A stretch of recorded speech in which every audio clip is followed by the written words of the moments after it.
माह के कृष्ण पक्ष के एकादशी का नाम तथा उसकी विधि क्या है और उससे कौन से फल की प्राप्ति होती है, सो कर पाकर कहो। श्री कृष्ण भगवान बोले, हे राजशेर, वैशाख माह के कृष्ण पक्ष एकादशी का नाम बरथनी है।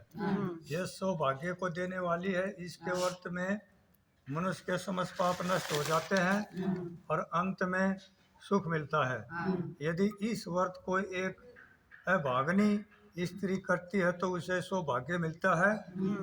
भरतनी के व्रत के प्रभाव से ही राजा मानधाता स्वर्ग को गए थे। भरतनी एकादशी के व्रत का फल 10 सहस्त्र वर्ष तपस्या करने के फल के बराबर है। कुरुक्षेत्र में सूर्य ग्रहण के समय जो एक बार श्रवण दान करने से फल मिलता है, वही फल भरतनी एकादशी के व्रत के करने से मिलता है। भरतनी एकादशी के व्रत से मनुष्य इस लोक और परलोक दोनों में सुख प्राप्त करते हैं और अंत में स्वर्ग को जाते हैं। शास्त्र में कहा गया है कि हाथी का दान घोड़े के दान से और घोड़े के दान से भूमि का दान उत्तम है।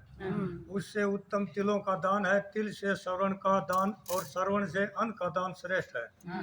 संसार में अन्न दान के बराबर कोई भी दान नहीं है। अन्न दान से पितर देवता मनुष्य आदि सब तरपत हो जाते हैं। शास्त्रों में अन्न दान कन्यादान के बराबर माना गया है। भरतनी एकादशी के व्रत से अन्न तथा कन्यादान का फल मिलता है। जो मनुष्य लाभ के वश में होकर कन्या का धन ले लेते हैं, वे प्रलय के अंत तक नरक में पड़े रहते हैं या उनको अगले जन्म में बिलाव का जन्म ग्रहण करना पड़ता है। जो मनुष्य प्रेम से धन सहित कन्यादान करते हैं, उनको चित्रगुप्त भी लिखने में असमर्थ हो जाता है। जो मनुष्य इस भरतनी एकादशी का व्रत करते हैं, उनको कन्यादान का फल मिलता है। भरतनी एकादशी का व्रत करने वाले को दशमी के दिन निम्नलिखित 10 वस्तुओं को त्याग देना चाहिए।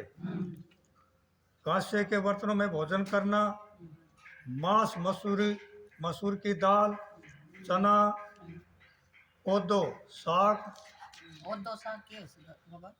कोदो कोई सब्जी हो है, चना हाँ गैस, मसूर की दाल पहले दिन 10वीं की बता रहे मधु शहद दूसरे का अन्न, दूसरी बार भोजन करना, स्त्री से संग या अन्य किसी के साथ मैथुन करना, उस दिन जुआ नहीं खेलना चाहिए तथा शयन नहीं करना चाहिए। उस दिन पान खाना, दातुन करना, दूसरे की निंदा करना तथा चुगली करना और पापियों के साथ बातचीत भी नहीं करनी चाहिए। उस दिन क्रोध, मिथ्या भाषण का त्याग कर देना चाहिए। इस व्रत में नमक, तेल तथा अन्न वर्जित है। हे राजन, जो मनुष्य इस एकादशी का विधिवत व्रत करते हैं, उनको स्वर्गलोक की प्राप्ति होती है। इस व्रत के महात्म को पढ़ने से 1 सहस्त्र गोदान का फल प्राप्त होता है। इसका फल गंगा के स्नान करने के फल से भी अधिक है।